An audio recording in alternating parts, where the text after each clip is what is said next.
लो इतना बड़ा इसके अंदर और कितनी प्रकृतियां गाढ़ बंधी हुई है। अब इतनी गाढ़ कर्म की प्रकृतियां होने से इतने दीर्घ काल की लंबी कर्म प्रकृति, आयुष्य कर्म कोड़ा कोड़ी सागरोपम का इतना लंबा बनता ही नहीं है, तो वो कहाँ जाएगा सब? तो बाकी के जीव जो जिस तरह से जहां जाएंगे, बाकी के सातों कर्म साथ में लेके जाए। अब जब सातों कर्म साथ में लेकर के जाएंगे, तो वो अपनी तरफ से वहां कैसे करेंगे, क्या करेंगे? सोचिए आप। उनको फिर क्या करना है, उनका जीवन कैसे चलेगा? तो यहाँ के कर्म जब उनके आगे के जन्मों में उदय में आएंगे, भविष्य के भवों में जब उदय में आएंगे, तब परिस्थिति क्या होगी? उस समय वहां क्या करेंगे, कैसे करेंगे? तो जब एक जन्म के कर्म या तो आपके आयुष्य कर्म की अवधि से कम हो, तो इसी भव में आ जाए। आप समझ गए? आपका आयुष्य अगर आज के हिसाब से 100 बरस का है और दूसरे कर्म कोई 80, 90, 60, 50 कर बरस के बंधे, तो इसी जन्म में उदय में आ जाएंगे। कर्म तीनों प्रकार की काल अवधि के बनते हैं: जघन्य कर्म, मध्यम कर्म, उत्कृष्ट कर्म। उत्कृष्ट कर्म मैक्सिमम हाईएस्ट टाइम लिमिट के 70 कोड़ा कोड़ी, 30 कोड़ा कोड़ी, 20 कोड़ा कोड़ी, ऐसी लंबी टाइम लिमिट के कर्म बंधे। लेकिन अब जो कर्म छोटे मध्यम कक्षा की टाइम लिमिट के बंदे, 10 करोड़ बरस के, 10 लाख बरस के, 5 लाख बरस के, 5,000 बरस के, 1,000 बरस के, ऐसे कर्म जो बंधेंगे, तो वो कर्म उसी हिसाब से फल देंगे। जघन्य का मतलब क्या है? कम से कम।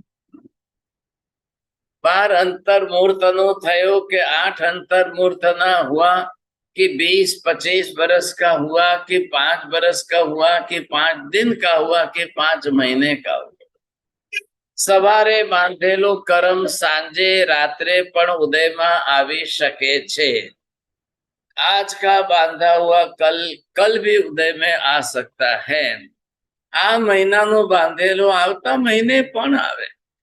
लेकिन वो कर्म छोटी छोटी अवधि के बंधे, तो टाइम लिमिट बहुत छोटा कम होता है। अब कम किसका होगा? कसाय की मात्रा कम होगी, कर्म बंध की टाइम लिमिट कम होगी। कसाय की मात्रा और ज्यादा तीव्र होगी, टाइम लिमिट उसकी और ज्यादा बड़ी होती जाएगी। अब भगवान को ये पूछा जाए कि हे भगवान, संसार के अंदर मिनिमम टाइम लिमिट के कर्म बांधने वाले ज्यादा है, मैक्सिमम टाइम लिमिट के कर्म बांधने वाले लोग ज्यादा है, कि मीडियम कक्षा के कर्म बांधने वाले लोग ज्यादा है? प्रश्न समझ में आ रहा है? बोलो। ઓછામાં ઓછી टाइम लिमिट એટલે जघन्य कर्म बांधने वाले ज्यादा है, कि मध्यम स्थिति के कर्म बांधने वाले लोग ज्यादा है, या उत्कृष्ट स्थिति के कर्म बांधने वाले लोग ज्यादा है? तो भगवान उत्तर दे रहे हैं कि जब तीव्र कसाय होंगे तो उत्कृष्ट बंध स्थिति बांधे, मध्यम कक्षा के कसाय पर कर्म बांधे तो मीडियम कक्षा के कर्म बांधे, और बहुत ही अल्प प्रमाण के कसाय या बिना कसाय के जो सामान्य रूटीन में चलते फिरते कर्म बांधते हैं, ऐसे कर्म कम टाइम लिमिट के बनते हैं। आप घर से चल के यहाँ तक आए, घर से चल के मंदिर तक दर्शन करने आए, अब आपके कसाय नहीं है। अब भले ही आप नौकार गिनते हुए चल रहे हो, लेकिन आपका उपयोग नहीं है। ऐसे छोटे छोटे जीव की विराधना हो गई, वो कर्म आपको बंध गया। कीड़ी मरी, मंकोड़ो मर्यो, बरसात में चालो ने अलसिया मर्या। अब छोटे कर्म, छोटे जीवों का विराधना तो हो गई, हिंसा हो गई। आपको कर्म बना, लेकिन वो कर्म बंधा कितने टाइम का? 2 दिन का, 10 दिन का, 2 महीने का, 4 महीने। अब कर्म की टाइम लिमिट भी उसमें छोटी रही। अब जिसमें पर्पसली हेतु पूर्वक सहेतु का कसाय करके करो तो टाइम लिमिट लंबी पड़ेगी। और ज्यादा तीव्रता से कसाय करो तो और ज्यादा टाइम लिमिट लंबी पड़ेगी। अभी आप देख रहे हो कि युद्धों के अंदर सब ऐसे बम डालो कि हजारों एक साथ मरे। अब वहां कृष्ण लेस्या अनंतानुबंधी कसाय, अब वो इतनी ज्यादा तीव्र कसाय की वृत्ति में हाईएस्ट टाइम लिमिट के कर्म बांधे तो सीधे 70 कोड़ा कोड़ी सागरों पंका बंद हो। इधर आपको क्या समझना है, एक भव के अंदर जो कर्म बांधे हैं, अब ये पहले भव में भी उदय में आवे, दूसरे भव में भी उदय में आवे, तीसरे भव में उदय में आवे, चौथे भव में उदय में आए, पांचवें भव में आए, छठे भव में आए। एक जन्म के कर्म आपके भविष्य के जन्म जन्म तक चलते रहे। अब बाकी कर्म है कितने? आयुष्य एक छोड़ा अलग, तो ये बाकी के 7 कर्म है। अब ये 7 कर्म आपके दूसरे तीसरे जन्म में चलते रहे। अब ये किस उम्र में आएंगे अब कुछ भी नहीं कह सकते आप। ऐसे जब उदय में आएंगे, अब आप करेंगे क्या करेंगे सोचिए। तब परिस्थिति कैसी होगी? आज धर्म है, कल जब धर्म नहीं होगा तब क्या करेंगे? आज आपके पास कुछ भी कर्म क्षय करने के संस्कार है, धर्म है, व्रत, पचखान, तप, तपस्या, सामयिक औषध, प्रतिक्रमण, आराधना, पूजा, जो भी है, आप कुछ न कुछ कर्म क्षय करने के उद्देश्य से करो तो कर्मों का क्षय। परंतु તમારી કર્મ ક્ષય કરવાની માત્રા 5%, 10% માંડ હોય અને અહીંયા સ્ટોકમાં બંધ જે છે એ 1000% વધારે હોય તો 5-10% નો તમારો ધર્મ 1000% ના કર્મ સામે કઈ રીતે ટકે? કારણ પાછલા ભવના કર્મો લઈને આવ્યા છે, કેટલા ભવોના કર્મ સાથે લઈને આવ્યા। હવે તમે ધર્મ કરી કરીને કેટલું કરો છો? 8મ આવી તો એકાદશનું, 14 આવી તો આંબેલ ઉપવાસ, ફરી કદાચ પાછું આવતા મહિને, કેટલાક તો આવતા વર્ષે પર્યુષણ આવશે ત્યારે જોશ। બાકી 8 એટલે 8 દિવસ પર્યુષણના 352 દિવસ તમારે પાપ કરવાના, કર્મ બાંધવાના। अब हिसाब कहाँ पूरा होगा? हिसाब क्या पूरा होगा? धर्म इतना सा करना है, कर्म आपके साथ इतने प्रमाण में है और वो कर्म स्टॉक में पड़े हैं। कर्म खपावानो धर्म वधारे कर्यो के पुण्य बांधवानो धर्म वधारे कर्यो? बोलो काका। पुण्य बांधवानो धर्म कर्यो એ પુણ્ય તમારા સ્ટોકમાં જમા થઈ જશે। આ તમારા એક્સ્ટ્રા પુણ્ય તરીકે તમારા સ્ટોકમાં જમા થયો છે। પુણ્ય બાંધવાથી કર્મની નેજરા નથી થઈ। જૂના કર્મો સ્ટોકમાં પડ્યા છે, એને કોઈ ધક્કો લાગતો નથી। જે કર્મો જેમ છે તેમના તેમ સ્ટોકમાં પડ્યા છે। एक्सेस पुण्य आपने थोड़ा सा उपार्जन किया, एक कॉर्नर के अंदर पुण्य आपका रह जाएगा। एक कॉर्नर में पुण्य रह गया। घर आपका कितना बड़ा है, તમારા હીરા મોતી દાગીના આટલી જગ્યામાં કબાટની અંદર થોડાકમાં રહી ગયા છે। આખું ઘર કેટલું મોટું છે, બધું કેટલી વસ્તુઓ છે। आत्मा के घर में भी ऐसा ही है। આટલા બધા કર્મો જે બાંધેલે છે એના ભેગા સ્ટોકમાં થોડા પુણ્યના ઉપાર્જન કરેલા શુભ એ પણ સ્ટોકમાં ભેગા રહી ગયા. इस प्लस पॉइंट के पुण्य ने आपके कर्म खपाए नहीं है, कर्म क्षय नहीं किया है, उसने अपनी तरह से स्टॉक में नया पुण्य इकट्ठा करके रख दिया है. बस आपने कर्म क्षय करने का कौन सा किया? व्रत, पचकान, तप, तपश्चर्या, ध्यान, स्वाध्याय, कौशल वगैरह કર્મ ક્ષય કરવાના હેતુથી કરો તો નેજરા થાય.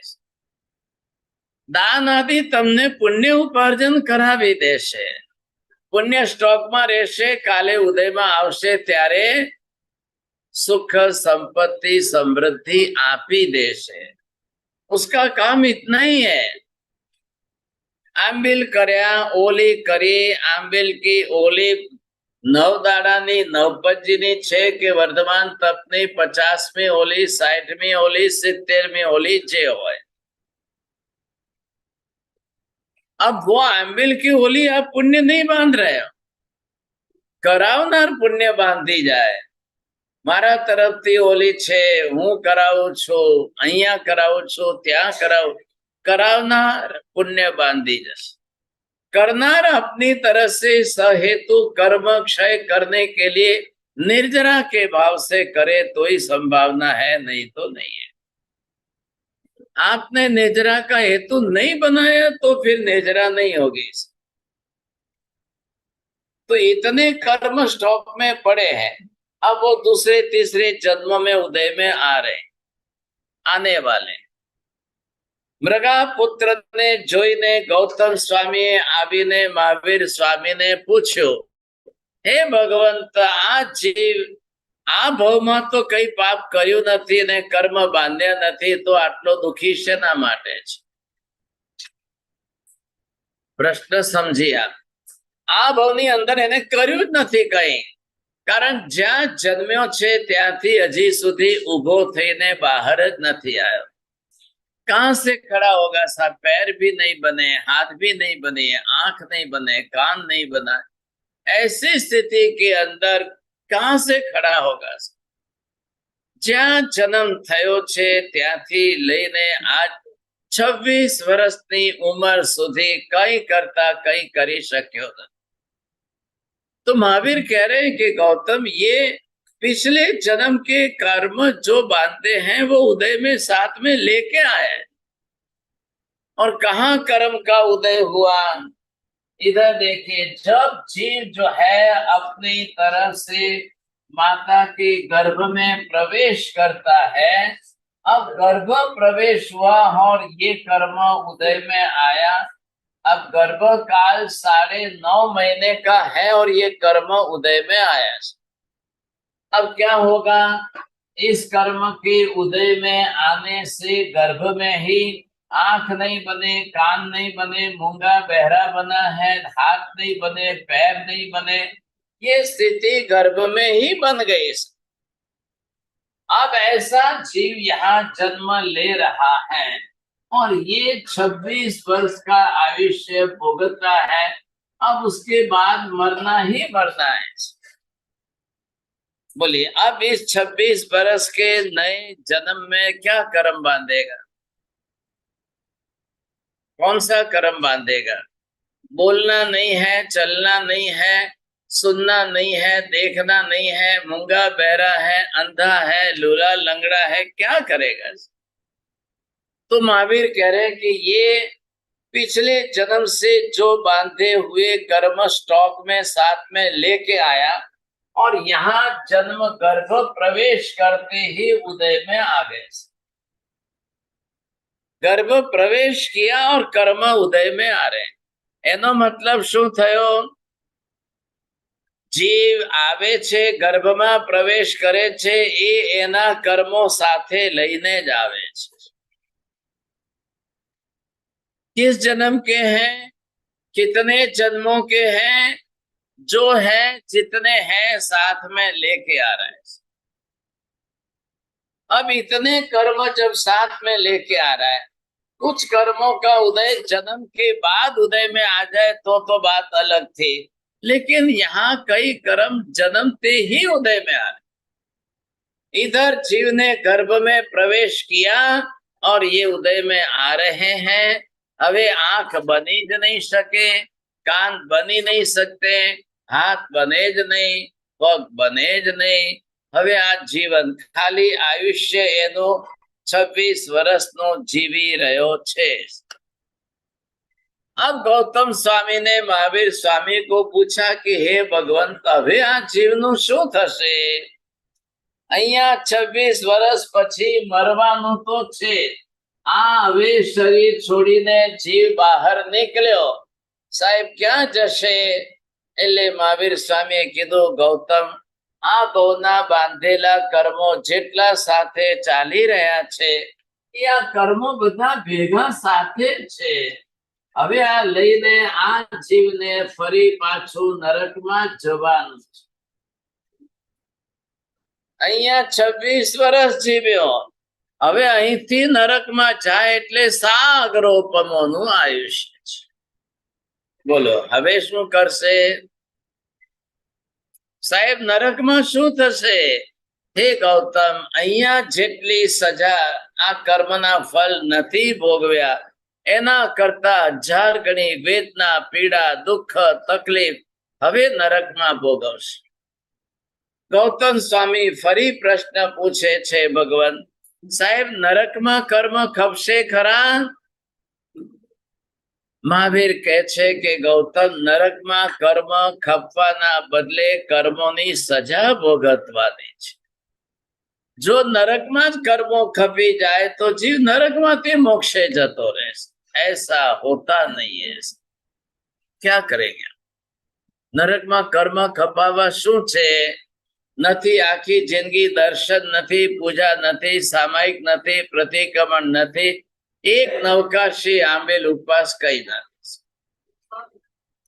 ના, દુઃખ સહન કરે, અકામ નેજરા થાય નહીં। અકામ નેજરામાં થાય કેટલું? अकाम नेजरा का रिजल्ट आए कितना सोचो। ऐसी परिस्थिति के अंदर माजी समझो अकाम नेजरा એટલે શું? એક છોકરાને તમે કાગળ પેન આપ્યું, 12 મહિનાનો 2 વર્ષનો છોકરો છે, કાગળ ઉપર પેનથી શું કરશે? अब उसको कुछ भी समझ है? अ अक्षर लखवानो, प अक्षर लखवानो, क अक्षर लखवानो कई गतागम छे। अब जिसको समझ है वो अ क ब ड अक्षर लिख सकता है। જેટલે ટાઈમની અંદર નાનો બાળક 12 મહિના 2 વર્ષનો લીટા દોરે, ગમે તેવા લીટા ગોલ ગોલ દોર્યા કરે, અને એક બાજુમાં બેઠેલો 10 વર્ષનો છોકરો એટલા ટાઈમમાં 2 પાના લખે। કોનો ઉપયોગ, કોનો વિવેક, કોની સમજણ? આ 10 મિનિટમાં 2 પાના જે લખ્યા એનું મીનિંગ થાય, એનો અર્થ થાય। કોઈ વાંચે તો એમાંથી અર્થ સમજાય। ત્યારે ઓલા નાના બાબલાએ લીટા દોર્યા હોય એનું કોણ શું સમજવાનું છે? એમાં શું હેતુ શું છે? એમાં શું મળે એમ છે? એવી રીતે નરકમાં હોય કે બીજી ગતિમાં ક્યાંય હોય, એ જીવ અકામ નેજરા કરે એ બાળકના જેવડા લીટા દોરવા જેવું થયું। કઈ ખબર નથી પોતાને, પોતે જ કઈ સમજતો નથી, પોતે જ કઈ જાણતો નથી, શું કરશે? આ અકામ નેજરા જે થઈ એનું પ્રમાણ કેટલું? એવી અકામ નેજરાથી કઈ કર્મો ખપી જતા નથી, અને છે કેટલા? કોડાકોડી સાગરોપમોની હાઈએસ્ટ ટાઈમ લિમિટના બંધાયેલા કર્મો છે।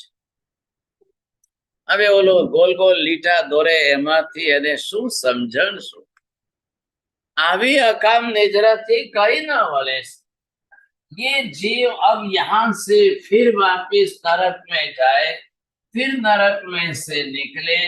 अब ये कर्म बांधते जाओ, फिर उदय में आए।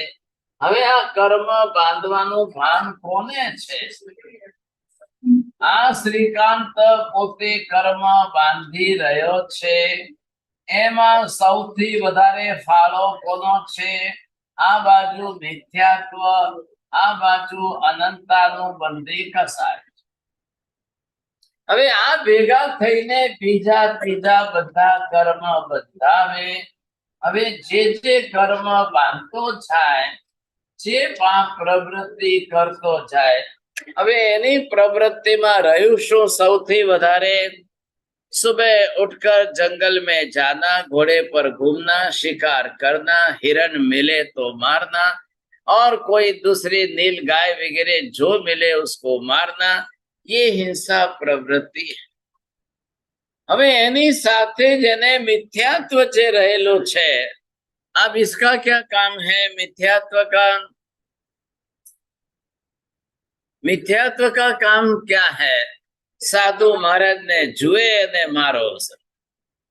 કોઈ ભગવાન નથી, ગુરુ નથી, ધર્મ નથી, કઈ કરતા કઈ નથી, પુણ્ય નથી ને પાપ નથી, સ્વર્ગ નથી ને નરક નથી. આવી માનસિકતા જેને પોતે બનાવી દીધી હોય, હવે શું કરવાનું છે? શું કરશે? किसको विवेक है, किसको समझ किसको है, कौन जानता है? ऐसी स्थिति के अंदर ये जब भी जाता है जंगल में, बस इतना इसका एक पुण्य समझो, श्रीमती उसको पाप करते रोकने में सहयोगी बन रही. તમારો પુણ્ય એવું પ્રબલ હોય, તમને કોઈ પાપ કરતા અટકાવવા માટે સહયોગ કરે, સલાહ આપે, શિખામણ આપે, સમજણ આપે, કોઈ રીતે પણ તમને પાપ કરતા અટકાવે, આ તમારું પ્રબલ પુણ્યોદય કહેવાય છે. કોઈ બોલો? શ્રીકાંતને પાપ કરતા એની પત્ની અટકાવી રહી છે, સમજાવી રહી છે, કોશિશ કરીને સુધારી રહી છે. માણસને સુધારવા માટે પહેલો રસ્તો, વિકલ્પ એક જ છે, એને પાપ કરતા ઘટાડવો, પાપ કરતા અટકાવવો, પાપ કરતા રોકવો. આ એક જ મોટું કામ છે.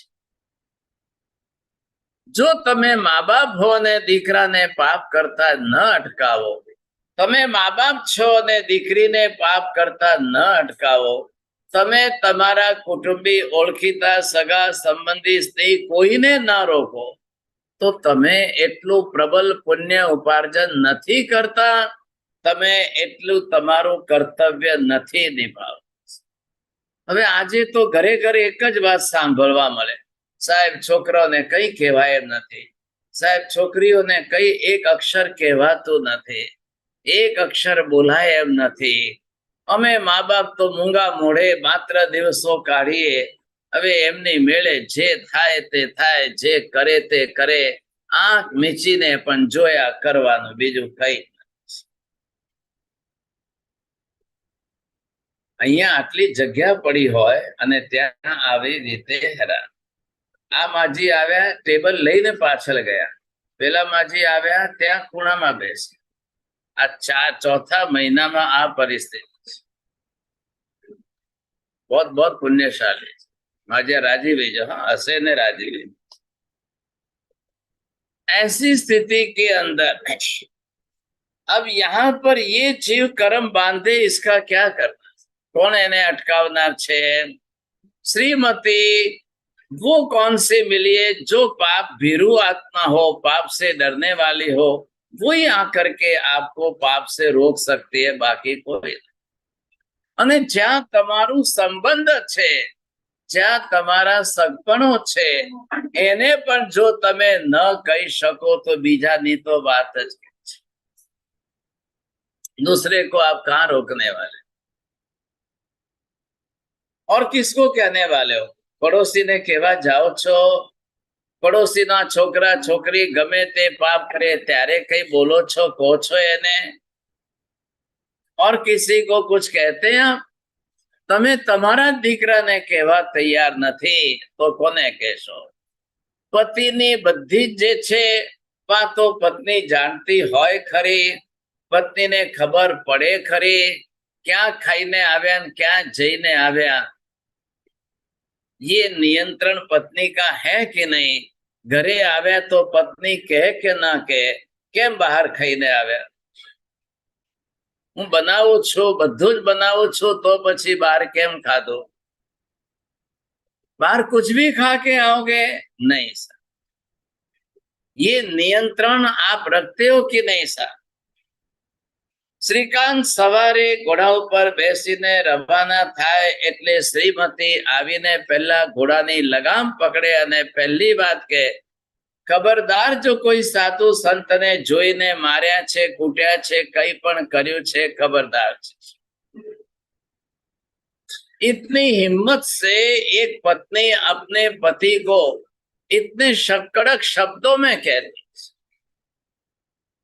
आ भाई साहब गया, जंगल में पहुंचा, कोई हरणियों मल्यू नहीं, कोई नहीं मिला। साहब 12-1 बजे तक घूमता रहा, भटकता रहा, फिरता रहा। फिर पानी की प्यास लगी। अब आया, जब तालाब के किनारे आया तो एक पेड़ के नीचे साधु महाराज काउसक में खड़े। बस आ मिथ्यात्व हवे शू भाषा बोलावे छे?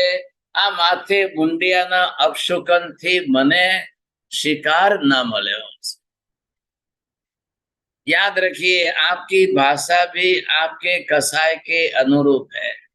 आपकी लैंग्वेज जो है वो आपके लेशिया और कसायों के अधीन है।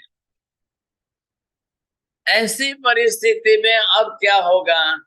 जब आपकी भाषा ही बिगड़ रही है, भागशाली भाषा से भी कर्म बंध रोज हो रहा है। जे जातना शब्दों बोलो छो, वापरो छो, એ તમને કર્મ બંધાવ્યા વગર ના રહે।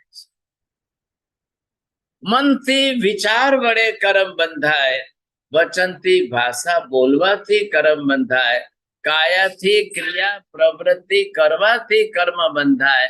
अब इस बात का पूरा ध्यान रहे। जेवा साधु महाराज ने जोया એટલે એને રસ્સી લીધી, ઘોડાની બાંધવાની રસ્સી હતી એ લઈને બાંધી દીધા અને બાંધીને જે છે ખેંચીને પકડીને તડકામાં જમીન ઉપર નાખીને પોતે પાણી પીવા ગયા। खुद ने पानी वगैरह पी लिया, घोड़े पर बैठ के रवाना हो गए। आधे रास्ते तक आ गए, तब श्रीमती याद आई, अरे बाप रे, હવે હું હમણાં ઘરે પહોંચીશ એટલે દરવાજો નહીં ખોલે, ઘરમાં આવવા નહીં દે, કઈ કરતા કઈ નહીં કરવા દે। अब पत्नी के शब्दों का डर लगा कि नहीं? पाप नो डर નથી, पर पत्नी नो डर હોવાથી અડધા રસ્તેથી પાછો ગયો। પાછો જઈને મહારાજને જે રસ્સી બાંધીને તડકે જમીન ઉપર નાખીને આવ્યો હતો અને જોયું જઈને તો કે महाराज હજી એમને એમ કાઉસકમાં છે। अभी भी ऐसे ही काउसक में जमीन पर पड़े। जे जमीन ऊपर पग पड़ता फुल्ला થઈ જાય, जमीन तपेली હોય ભાગશાલી, એવી जमीन ऊपर महाराज એમને એમ પડ્યા છે, એમને એમ। तब इसको डर महाराज का नहीं लग रहा है, महाराज की दया नहीं आ रही है। इतनी जमीन के ऊपर मेरे पैर जल जाए, वहां महाराज ऐसे पड़े, महाराज की दया नहीं। पत्नी ने दया आवी कि अरे विचार आयो कि आ श्रीमती दरवाजो नहीं खोले, घर में नहीं आवा दे, जमवा नहीं दे, पानी नहीं पीवा दे, हूँ एने शू जवाब दईश? अपना स्वार्थ बीच में ला करके रस्सी खोल करके महाराज जहां झाड़ के नीचे खड़े थे वहां ला करके रख दिया। फिर घर आया।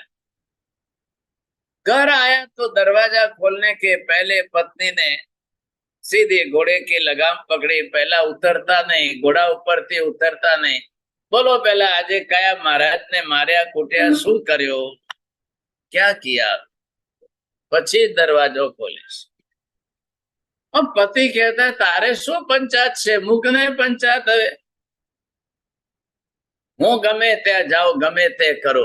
तो पत्नी के पछी मने शू करवा लावी छे, हूँ शेना माटे छुं? तमे गमे ते करो, गमे त्या जाओ, एम नहीं। जो है सत्य बोलना पड़ेगा। ગમે તે કહો, શ્રીકાંતની અંદર પાપ કરતો તો ખરો, शिकार करे छे, महाराजों ने हैरान करे छे, लेकिन एक गुण था कि सत्य बोलना है, सत्य बोलता है। आवु सत्य बोलवाना कारणे चोख्खું કહી દીધું। महाराज त्या आगळ जे छे झाड़ नीचे હતા ने मैं रस्सी बांधीने फेंकी दीधा तड़के। अरे बाप रे, पत्नी ने बहुत दुख व्यक्त किया, आंख में से आंसू आ गए। अब उसने कहा फिर क्या किया आपने, क्या किया? शू करो, तारी याद आवी, पाछो दरवाजो नहीं खोले एटले जईने रस्सी खोलीने पाछा झाड़ नीचे उभा करीने आया। अब आप सोच लो, व्यक्ति अपने आप में कर्म बांधता है कि नहीं बांधता है? सोच, कोई कारण नहीं, कोई मतलब नहीं, कोई प्रयोजन नहीं, और ऐसी स्थिति में साधु महाराज को परेशान करके अब जो कर्म बांधे, जैसे कर्म बांधे, अब वो कर्म साथ में है। प्लस पॉइंट એટલો જ રહ્યો કે પાછા જઈને રસ્સી ખોલીને ઉઘાડીને આવ્યો, એટલો જ પ્લસ પોઈન્ટ। बस अब आप विचार कर लो, अगर कोई भी जीव ऐसा करे तो क्या करे? હવે આ કેટલા કર્મ બાંધશે? આ કર્મ કઈ એટલી મિનિટ નું રહેવાનું છે? ये कर्म वापिस साथ में आएगा कि नहीं आएगा? अब ये जा करके यहाँ से श्रीपाल बनता है। अब ये श्रीपाल बने तो ये कर्म कब उदय में आएगा? ये कर्म कब उदय में आएगा? इधर वाला ये कर्म, आ कर्म साथे ना साथे छे, मात्र टाइम पूरो થઈ ગયો, काल परिपक्व हो गया, अब कर्म उदय में आएगा। अब ये टाइम पकने पर कर्म उदय। तमे रोटली तवा ऊपर मूकी એટલે તરત જ શેકાઈ જાય એમ નથી। अभी उसको आधी मिनट लगेगी। आधी मिनट के अंदर रोटी के साथ में गैस ताप अग्नि बढ़ेगी, पानी अंदर गैस, पानी जो है वो स्टीम बनेगा, रोटली फूल से अंदर थे त्यारे रोटली थई गणाशे। एम कर्मनो काल परिपक्व थवाथी कर्म उदयમાં આવે છે। આ કર્મ જે ઉદયમાં આવે છે એના કારણે શ્રીપાલને દુખી થવું જ પડશે, કર્મનું ફલ ભોગવવું પડશે। अब दोनों तरफ से है जीवन के अंदर। यदि श्रीपाल ने अपनी जिंदगी में कोई प्लस पॉइंट में अच्छा पुण्य, यहाँ पर कोई पुण्य साथ में करके आया है तो ये पुण्य आकर के शुभ रूप फल देगा। आ बाजू पाप ज कर्या छे तो हवे पाप कर्म पापनी रीते दुखनो फल आपवाना छे, ए हकीकत छे। आपकी 100 साल की जिंदगी के अंदर कभी 2-5 साल दुखी होने के गए, कभी 5 साल गए, कभी 10 साल गए, कभी 2। कब आपके जीवन के अंदर अशुभ कर्मों ने क्या हिसाब दिया और कैसा दुख भोगा, कई कहवाए। शुभ का उदय कितना हुआ? जितना शुभ का उदय होगा सुख संपत्ति समृद्धि मिल जाएगी। श्रीपाल को भी जन्मते ही सुख संपत्ति समृद्धि अच्छी मिली है। ध्यान रखिए, राजा के घर में जन्मा है, राजकुल में पैदा हुआ है, तो जे पुण्य नु काम हतु एटलू एनु पुण्य करी दे दोस्त। अब आगे क्या होगा? कभी पुण्य का उदय आवे और कभी पाप कर्म का उदय आवे, दोनों ही हैं। अब दोनों अपने अपने तरीके से अपने समय पर उदय में तो आएंगे। आपको पता चलेगा साहब, जीवन में कब पुण्य का उदय आया, जीवन में कब पाप का उदय कितने टाइम में आया, कितने काल के लिए वो कर्म उदय में रहा, ये आपको समझ में आना चाहिए।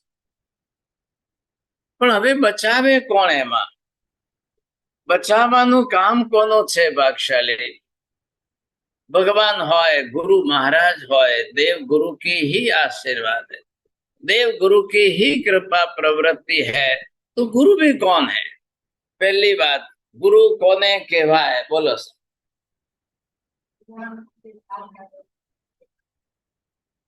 ये शब्द यहाँ पर गुरु शब्द है। હવે આમાંથી આનો અર્થ અને આનો અર્થ, આ જે છે અંધારું કયું છે? અજ્ઞાનનો અંધારું છે। એટલે જે તમને અજ્ઞાનમાં રૂ અક્ષર શેના માટે છે? રોધક, રોકવા। અજ્ઞાનના અંધારાને રોકીને જ્ઞાનનો પ્રકાશ પાથરે જીવનમાં, એનું નામ ગુરુ છે। અજ્ઞાન તિમિરાંધાનામ જ્ઞાનાંજન શલાકા। કાકા અંજન શલાકા જોઈ છે ને? એટલે ગુરુ મહારાજ જે છે એ અંજન લઈ ગોટીને ભગવાનની આંખોમાં અંજન કરે। શલાકા એટલે સળી। ઈ સળીથી અંજન લઈને આંખમાં આંજે એટલે એમ પ્રગટ કરવાનું છે કે ભગવાનને કેવલ જ્ઞાન થયું છે। પરમાત્મા કો કેવલ જ્ઞાન હુઆ હૈ। કારણ જે મૂર્તિ તમે બીજેથી બનાવીને લાવ્યા છો, એ મૂર્તિની અંદર ભગવાનના જીવનના બધા જ નિમિત્ત પ્રસંગો કરી દઈએ એટલે એ મૂર્તિની અંદર પ્રાણ આવ્યા છે।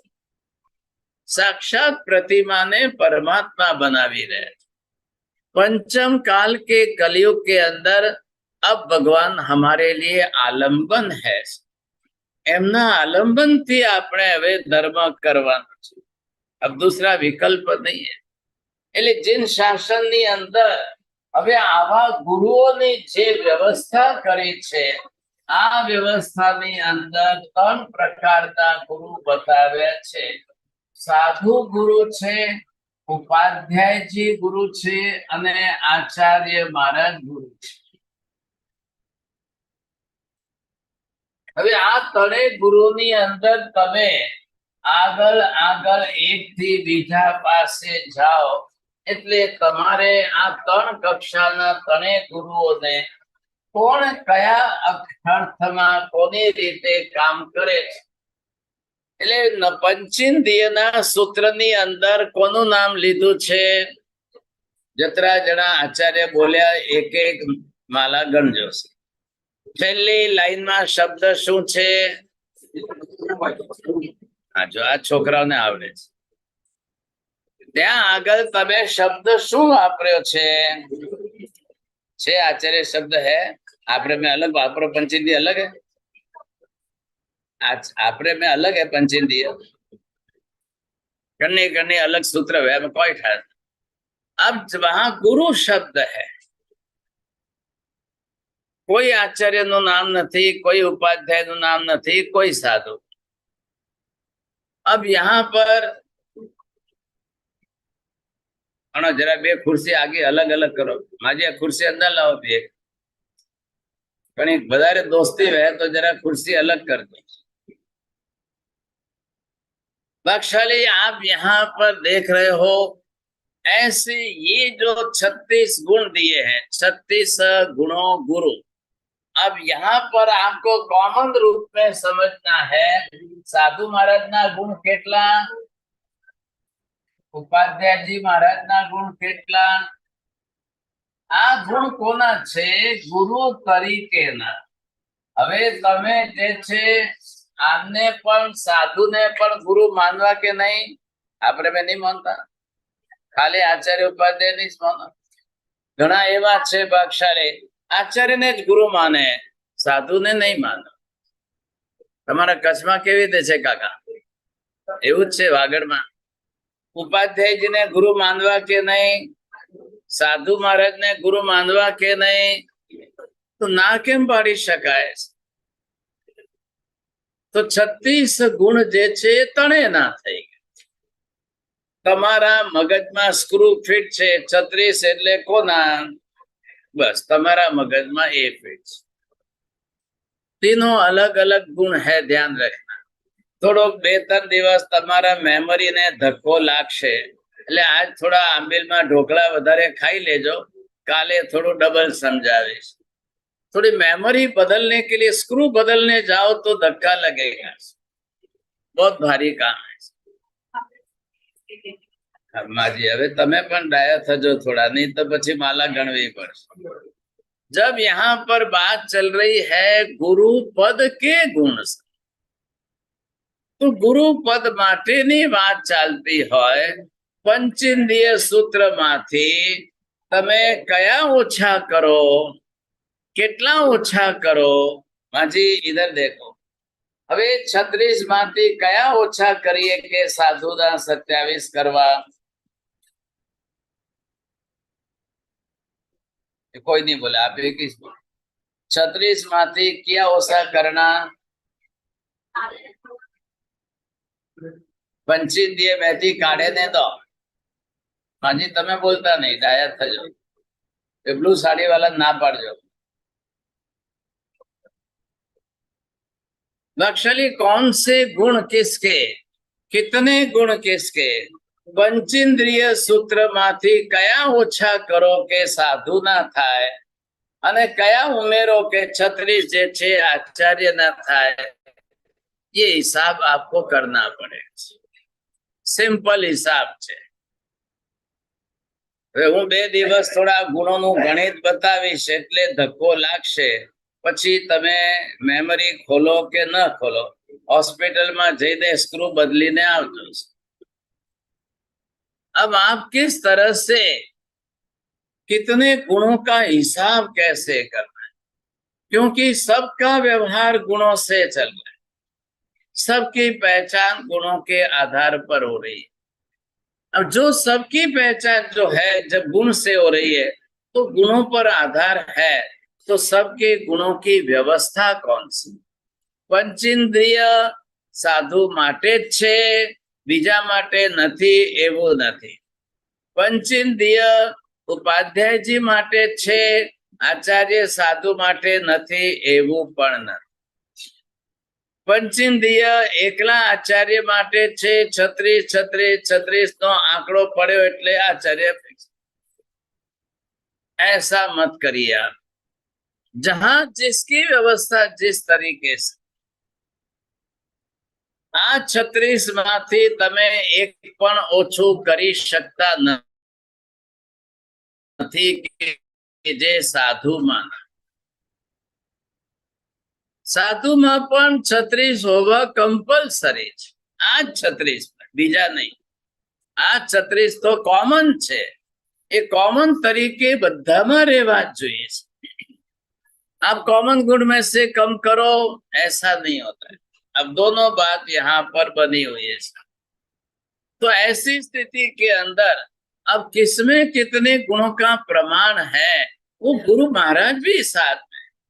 केम आवे गुरु महाराज साथे? तो कि नवपद की व्यवस्था ही ऐसी बनाई है कि नवपद के अंदर आपको यहाँ पर एक तरह से अरिहंत और सिद्ध भगवान, और इधर जो है ये गुरु है।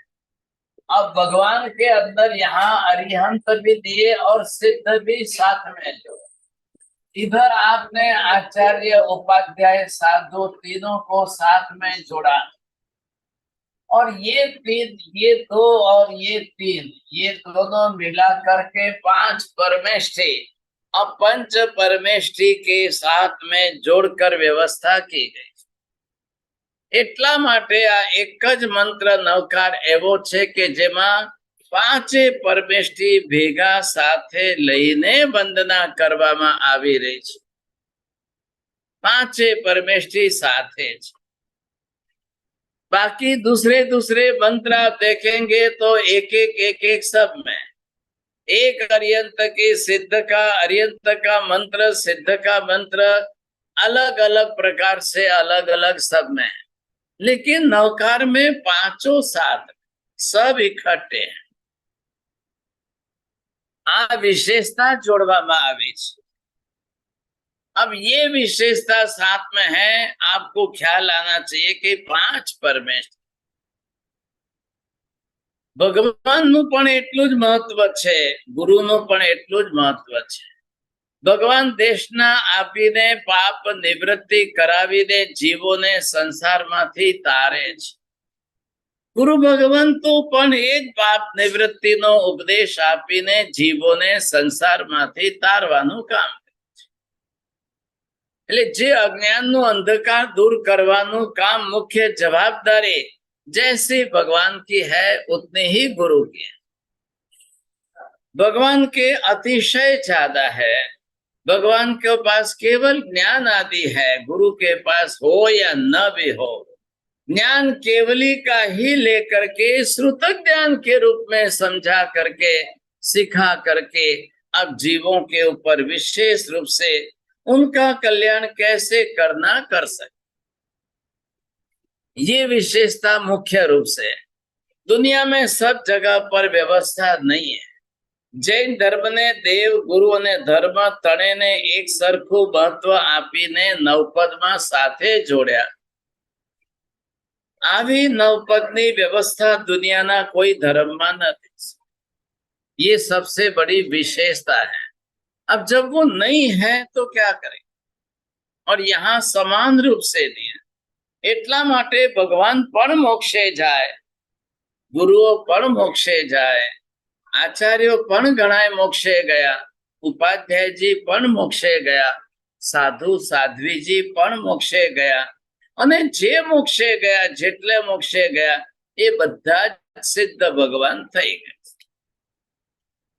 जाने के पद अलग अलग, जाने के रास्ते अलग अलग, जाने के बाद सब एक सरीके एक जैसे हो, कोई फर्क नहीं.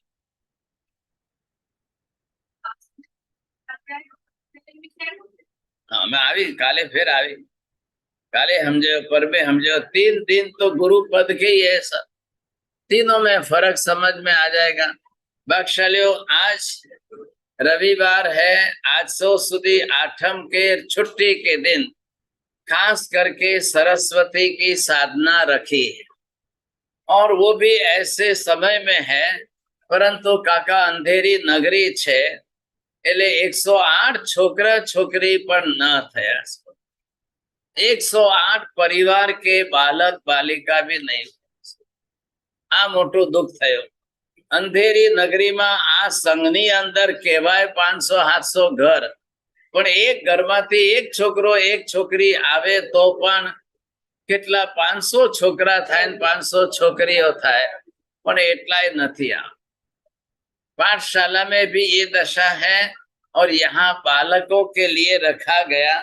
अने कोई पण होय दरेक माटे खाली एक ट्रस्टीए नानकड़ो नकरो 251 नो नकरो राख्यो, एमां वांधो पड्यो गमे ते कारण होय. परंतु ये गिनती कर लो, आप 5 बालक ये है, एक बालक वहां पर बाहर से आए हैं सर, बाकी बधा ने कोई ने रस न जागे. अब ये सरस्वती की साधना जरूर है. ज्ञानावर्णीय कर्म क्षय करने के लिए ज्ञान की साधना है. और थोड़े दिनों के बाद जो है, जब हम आगम की वाचना आगम की साधना रखेंगे. पहला राख्यू तो आगम अनुष्ठान 1 सप्ताह के लिए रखना था. अंधेरी नगरी में फेल गए. 45 नाम न थया, 28 नाम थया.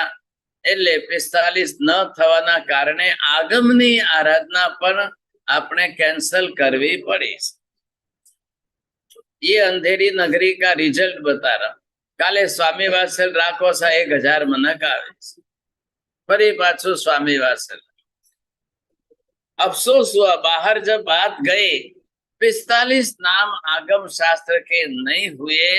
ये परिस्थिति आजे सरस्वती नी साधना नी अंदर आ गणतरी ना बालकों छे, और खाली बालकों के लिए नहीं है, सबके लिए. ज्ञान तो बधाने बधी उमर में जोईए छे. दरेक उमर में ज्ञान नी जरूर छे. घणा घणो भूले छे, भूलाई जाए छे. एवा संजोग में भूलवानुं कारण मति ज्ञानावर्णीय कर्मनो उदय. समझण न पड़े श्रुत ज्ञानावर्णीय कर्मनो उदय. समझ न सको, दूसरों को समझा भी न सको, श्रुत ज्ञानावर्णीय कर्मनो उदय. सांभळवामां ओछुं, जोवामां ओछुं, मति ज्ञानावर्णीय कर्मनी साथे दर्शनावर्णीय कर्मनो उदय. સૌથી વધારે મેં અત્યારે અંધેરી નગરીમાં ઊંઘવા વાળા જોયા છે. આવે સામયિક કરશે પણ આખી ઊંઘમાં પૂરી કરશે. હવે કોઈ કહી તો ન શકે એના કરતા ઘરે જ ઊંઘતા રહો ને શું કરવા આવો છો, પણ માંડ ટેકે ટેકે પણ આવે ખરા, પણ આખી સામયિક ઊંઘમાં પૂરી કરે છે. कल फिर वापिस हम गुरु पद के ऊपर विवेचन करेंगे. गुरु पद के रहस्य को समझना है. आचार्य उपाध्याय साधुना गुरु पद નું સ્વરૂપ મૈણાના જીવનમાં પણ ગુરુ તરીકે જે મળ્યા એનાથી શું ઉપકાર થયો, कैसा जीवन बना, ये विचार विमर्श कल फिर करेंगे भागશાળીઓ. અત્યારે પૂજન શરૂ કરીએ. પચખાણ જેમને પણ આંબીલ એકાશનું પચખાણ હોય, ઉગય શ્રી નૌકાર સિમ બોર સિમ સાર બોર સિમ સૂર્યોગે પૂરી મઠમઠી સિમ પચખાય. ઉગય શ્રી ચોવ્ય પ્યારમ દેવ પ્યારા સંસાગન વચનમ સબસ્વાધ્યાય ગણમ આયમ વિલમ પચખાય વિગમ સાગ પચખાનંદમ સાગરમ લેવા લેરો ગિયત તસનુખિત તોનિજ બારીતમ સબસ્વાધ્યાય ગણમ एकाष्टम व्याष्टम पचखाय दिव्यम प्यारस्तम कायम सागरन आउटन बसानम गुरु पठन बारितम सबस्वादयगणम पानस लेवेना लेनचा बहु लेनवा ससेतनवा सेतनवा वो सिरे. 5 મિનિટ જરા અહીંયા ગોઠવી દે એટલા પૂરતો બધા સહયોગ કરજો. આ ટેબલ બધા બાજુમાં મૂકી દેજો માજી. સર્વ મંગલ માંગલ્યમ सर्व कल्याण कारणम प्रधानम सर्व धर्माणम जैनम जयति शासनम.